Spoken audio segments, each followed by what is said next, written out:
Assalamualaikum warahmatullahi wabarakatuh. Kami dari kelompok 1 akan mempresentasikan hasil kerja kami. Perkenalkan, nama saya Lisa dan rekan-rekan saya ada Naufal, Asad, dan Alia. Selanjutnya, untuk daftar isi akan dibacakan oleh Alia.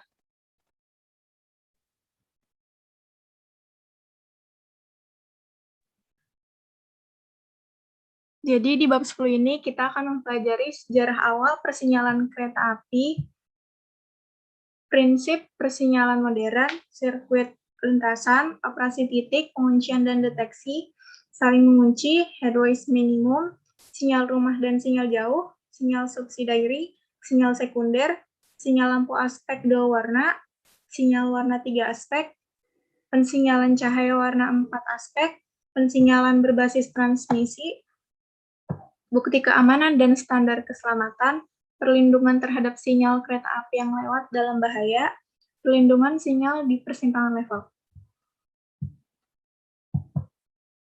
Selanjutnya akan dibacakan oleh Bang Noval.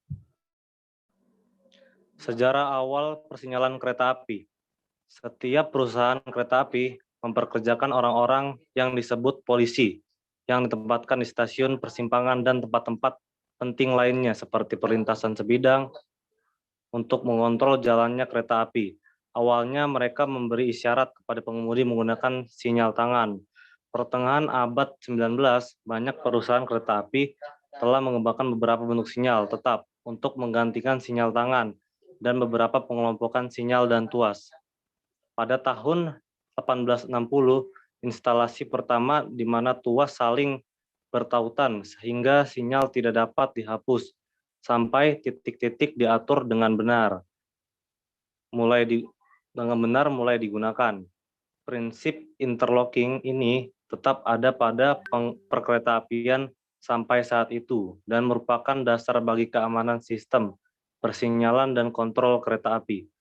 Sekitar tahun 1860, sebuah metode sederhana untuk menunjukkan bahwa kereta api online atau clear ditemukan untuk pertama kalinya dengan memberikan hubungan penting ini. Prinsip persinyalan modern. Tujuan untuk mengendalikan kereta api dengan cara yang aman untuk kondisi di depan, menjaga jarak aman ke setiap kereta di depan atau jalan buntu di depan untuk mencegah pengaturan gerakan yang saling bertentangan. Habis itu ada untuk memastikan bahwa poin terkunci pada posisi yang benar. Setelah itu untuk memungkinkan kereta api beroperasi ke headway yang diperlukan. Dan ada juga untuk memungkinkan kereta api beroperasi diatur dengan gangguan minimum yang konsisten dengan keselamatan. Dan selanjutnya ada sirkuit lintasan.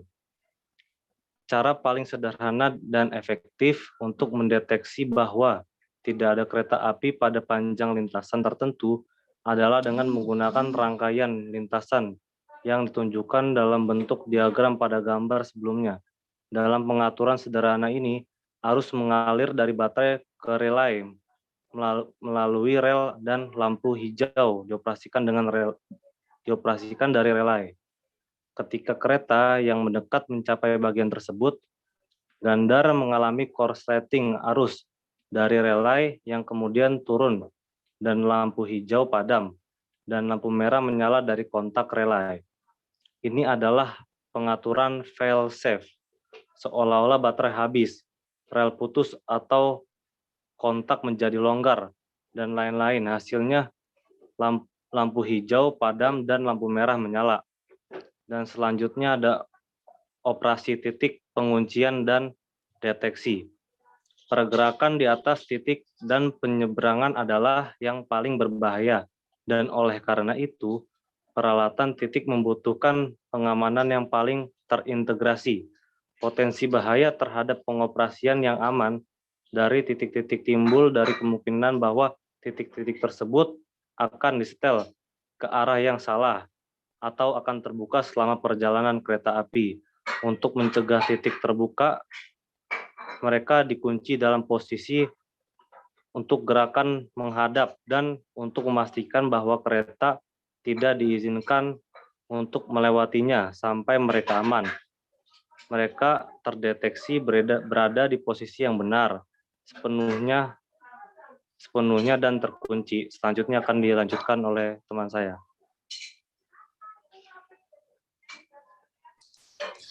Sinyal dan kontrol kereta.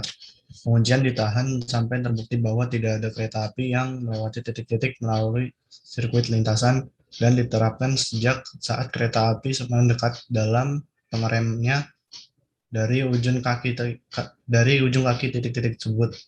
Ini untuk mencegah petugas sinyal memindahkan titik setelah kereta menerima sinyal. Titik-titik pada kereta apian di awal dioperasikan dengan tuas yang dikerjakan dengan tangan, biasanya dekat dengan titik itu sendiri. Kemudian mereka masih dioperasikan dengan tangan, tetapi tuas lebih jauh dari titik dan dikelompokkan ke dalam bingkai bersama dengan tuas sinyal. Keterampilan dan kekuatan yang cukup diperlukan untuk melempar tuas titik yang agak jauh dari titik karena gesekan dan kelembapan yang harus diatasi dalam mekanisme penunggangan yang panjang. Meskipun beberapa titik di depot dan dinding terus dikerjakan dengan tangan, sebagian besar kereta apian modern sekarang menggunakan beberapa bentuk motor untuk memindahkan titik dari satu posisi ke posisi lain. Motor ini biasanya digerakkan secara elektrik tetapi dapat digerakkan oleh udara terkompresi seperti di London Underground. Dengan rakitan motor titik modern, perangkat diintegrasikan ke dalam mekanisme yang akan mengunci titik pada posisinya setelah sepenuhnya berada di rumah dan juga akan mendeteksi secara elektrik bahwa titik tersebut benar-benar tertutup. Mereka memiliki keuntungan tambahan karena dapat mendeteksi adanya penghalang seperti kaleng yang dibuang di bilah ujung. Selanjutnya, headways minimum. Headway, suatu layanan kereta api tertentu adalah interval waktu minimum yang dapat dijalankan antar kereta. Hal yang paling kritis dalam pertimbangan ini adalah pada suatu kereta api karena halte, stasiun atau dwell time harus menjadi pertimbangan. Mini praktis banyak dan akan tergantung pada naik, jumlah dan luas peron. Jumlah menunggu dalam proporsi penumpang yang merupakan komuter sehari-hari yang akrab waktu tunggu yang kas M pada sibuk sekitar setengah menit berkurang 20 detik. Layanan komuter semi cepat jalur utama di perhentian menengah mungkin akan waktu tunggu stasiun setidaknya 1 menit. Headway diukur dari saat pengemudi mencapai titik penampakan sinyal pertama ke titik di mana ekor kereta melewati tumpang tindih sinyal di depan. Selanjutnya, sinyal rumah dan sinyal jauh. Ketika kereta api mulai melaju lebih cepat menuju paruh kedua abad ke-19, masalah lain muncul dengan sistem sinyal semapor awal.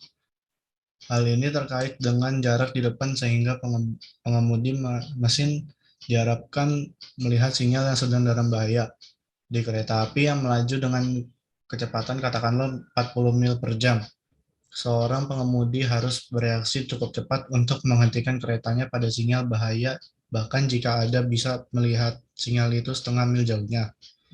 Dengan kecepatan 2 kali lipat, dia hanya memiliki jarak pandang yang sama dari sinyal bahaya tetapi mencoba untuk berhenti dalam jarak yang begitu dekat setidaknya akan sangat tidak nyaman, menyebabkan kerusakan kereta api atau rel, bahkan dapat menyebabkan tergelincirnya rel.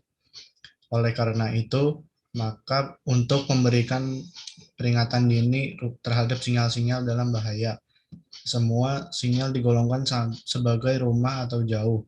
Pada jalur utama yang sedang berjalan, semua sinyal berhenti atau pulang diberikan sinyal jauh terlebih dahulu yang menunjukkan apakah sinyal rumah berikut jelas atau tidak. Saat menggunakan sinyal semapor dengan sinyal jauh biasanya dicat kuning dengan V hitam dan berlekuk di ujungnya.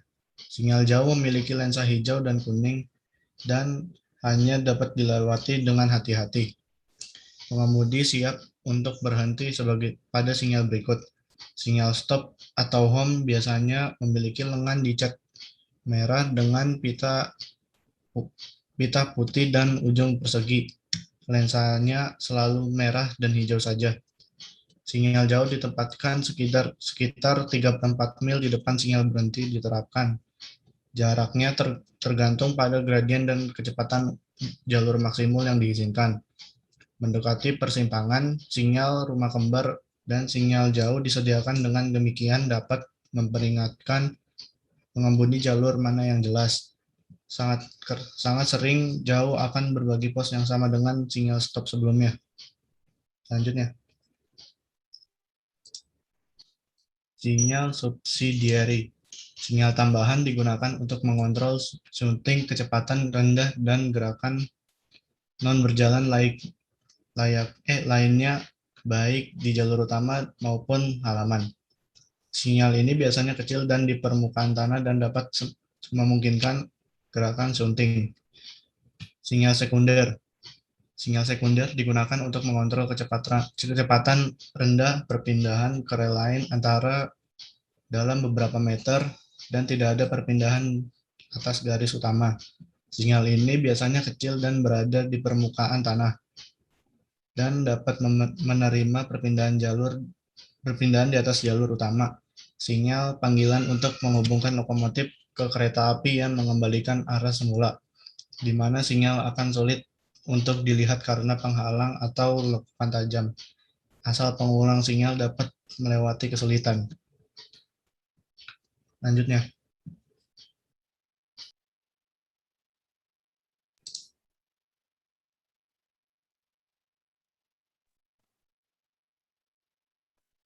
Sinyal lampu dua warna. Sinyal sistem manual dan petunjuk operasi berjalan dengan baik sampai abad ke-20 di sebagian besar jalur kereta api di UK. Namun kereta listrik satu arah, direct current, mulai dipasang. Tiang sinyal mulai diganti dengan lampu warna bertenaga listrik. Di London, kereta bawah tanah itu bagian yang dialiri listrik, terutama terowongan kereta api, juga sinyal listrik. Sistem sinyal listrik yang paling sederhana adalah memiliki sinyal dengan dua lampu masing-masing dengan lensa warna tetap, merah atau hijau untuk berhenti, atau sinyal rumah, dan oranye atau hijau untuk repeater atau sinyal jauh. Untuk kereta api utama, ketika aspek dua sinyal digunakan, sinyal jauh ditempatkan di depan, dengan cara yang sama seperti tiang sinyal. Biaya awal untuk memasang sinyal lampu warna memang mahal, tetapi keunggulannya besar. Menarik sinyal dan titik tuas adalah pekerjaan yang mudah, tetapi ini tugas yang berat dan ruang gerak yang terbatas dipisahkan oleh kotak sinyal. Wesel dan sinyal dioperasikan sekali menggunakan listrik. Jumlah kotak sinyal secara dramatis dapat dikurangi dan panjang kereta api bisa jauh lebih lama dikendalikan dari satu lokasi. Slide selanjutnya. Sinyal lampu aspek tiga warna. Ketika kecepatan tinggi atau laju kereta mendekati sinyal warna tiga aspek, sinyal ini dapat digunakan. Ini memperbolehkan kereta untuk mendekat dan secara efektif menggabungkan jarak sinyal dari depan dengan sinyal berjalan. Sinyal ini menunjukkan petanda merah, kuning, atau hijau. Bertepatan dengan waktu malam, indikasi merah dan kuning, hijau dan kuning, atau hijau dan hijau. Tiang sinyal berhenti dengan jarak di bawah.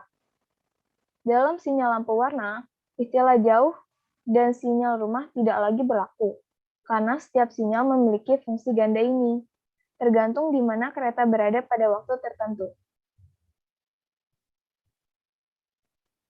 Pensinyalan cahaya warna 4 aspek.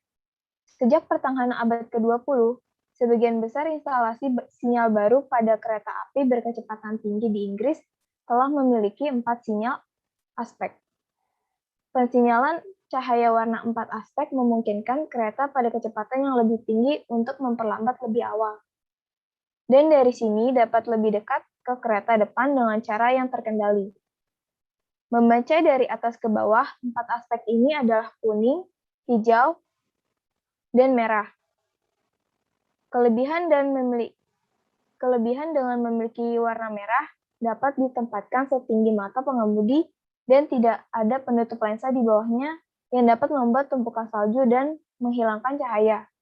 Ini adalah prinsip fail-safe, yaitu pemeliharaan lampu merah harus didahulukan dari yang lainnya. Urutan keempat aspek sinyal adalah sebagai berikut. Hijau untuk melanjutkan dengan kecepatan penuh, kuning ganda untuk lanjut dengan hati-hati dan mengurangi daya. Kuning tunggal, mematikan daya, kontrol rem, siap untuk berhenti. Dan warna merah untuk berhenti. Selanjutnya akan disampaikan oleh Arya. Sinyalan berbasis transmisi. Sistem metro dan kereta ringan telah memperkenalkan pengoperasian kereta otomatis antar stasiun. Sistem kombinasi ini sering dikenal dengan Automatic Train Operation atau ATO, Automatic Train Scheduling atau ATS, dan Automatic Train Protection atau ATP. Manfaat utama dari penggunaan komputer adalah pengurangan dalam jumlah komponen trackside atau pelacak dan pemulihan yang lebih cepat dari gangguan karena kemampuan untuk mengkomunikasikan informasi keselamatan ke kereta secara terus-menerus. Yang pertama, komputer dekat rel kereta api mengirim pesan ke kereta yang memberitahukan posisi pembatasan kecepatan untuk melindungi kereta depan. Yang kedua, komputer kereta kemudian menghitung kecepatan dan jarak target dari informasi ini. Yang ketiga, kereta kemudian memantau dirinya sendiri untuk memastikan bahwa ia berjalan dalam batas kecepatan maksimum sehingga akan berhenti tepat waktu. Yang keempat, kereta mentransmisikan kembali kecepatan dan posisinya sehingga kereta lain dapat dijaga dan pada jarak yang sesuai. Yang kelima, komputer dekat rel kereta api juga memantau bahwa kereta beroperasi. Yang keenam, dalam kecepatan aman dan mengirimkan rem darurat jika tidak. Bukti keamanan dan standar keselamatan. Bagian-bagian komponen dari setiap sistem sinyal dan kontrol harus memenuhi tingkat keselamatan yang disyaratkan, tergantung pada kemungkinan hasil kegagalan. Misalnya, tingkat keselamatan yang diperlukan untuk suatu komponen yang kegagalannya dapat menyebabkan kematian harus memiliki standar yang lebih tinggi daripada suatu komponen atau sistem yang kegagalannya dapat menyebabkan orang disesatkan ke dalam sesuatu yang berbahaya. Teknik atau bukti keamanan formal harus mencakup pertimbangan rinci dari semua kemungkinan efek dari setiap kemungkinan kegagalan perangkat keras dan perangkat lunak. Hal ini memungkinkan perhitungan yang dibuat dari probabilitas matematis dari kegagalan tersebut terjadi.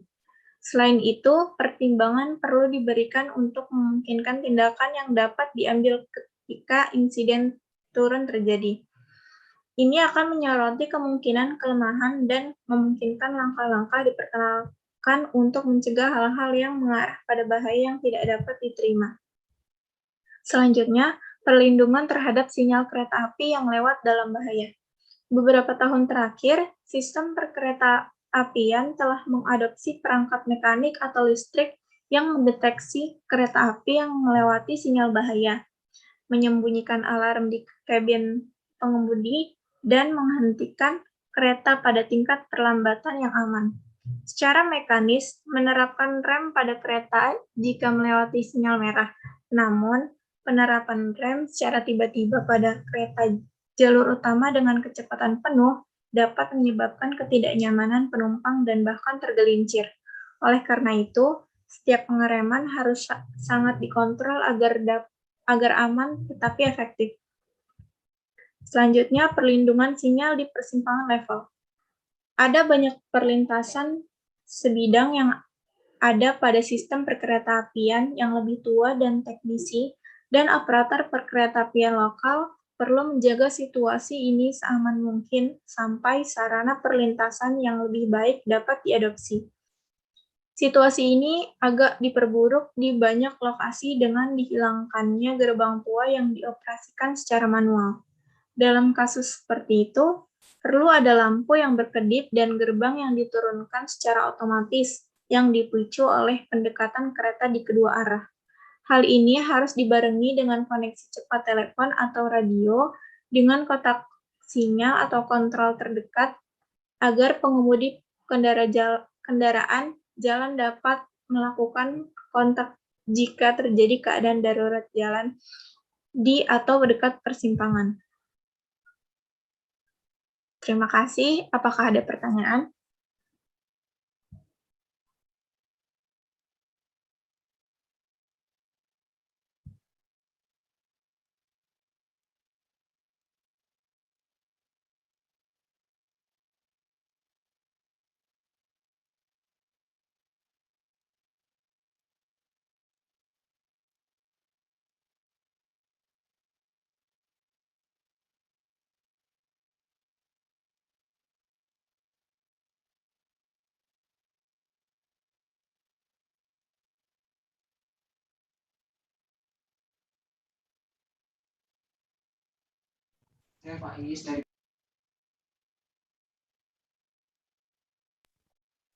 Saya ingin bertanya,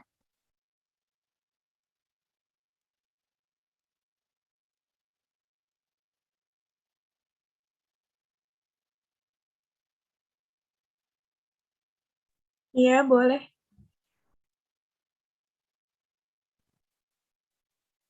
apa guna bentuk-bentuk sinyal dalam perkeretaapian?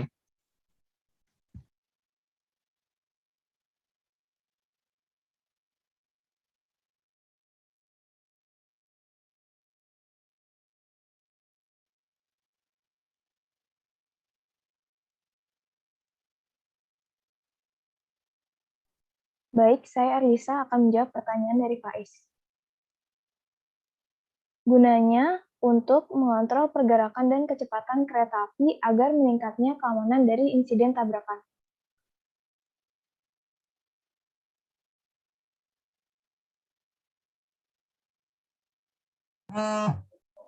Apakah ada lagi yang ingin bertanya?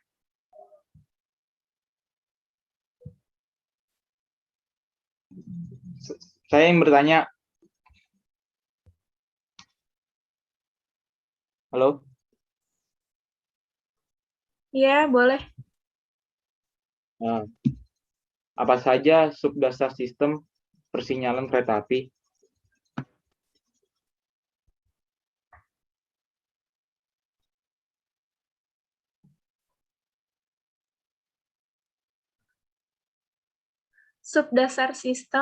Saya akan menjawab. Subdasar sistem persinyalan kereta api itu sirkuit track, penguncian dan deteksi titik, dan yang ketiga saling mengunci. Oke, terima kasih.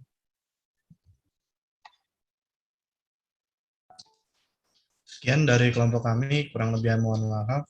Wabillahi wa taufiq wal hidayah. Wassalamualaikum warahmatullahi wabarakatuh. Waalaikumsalam.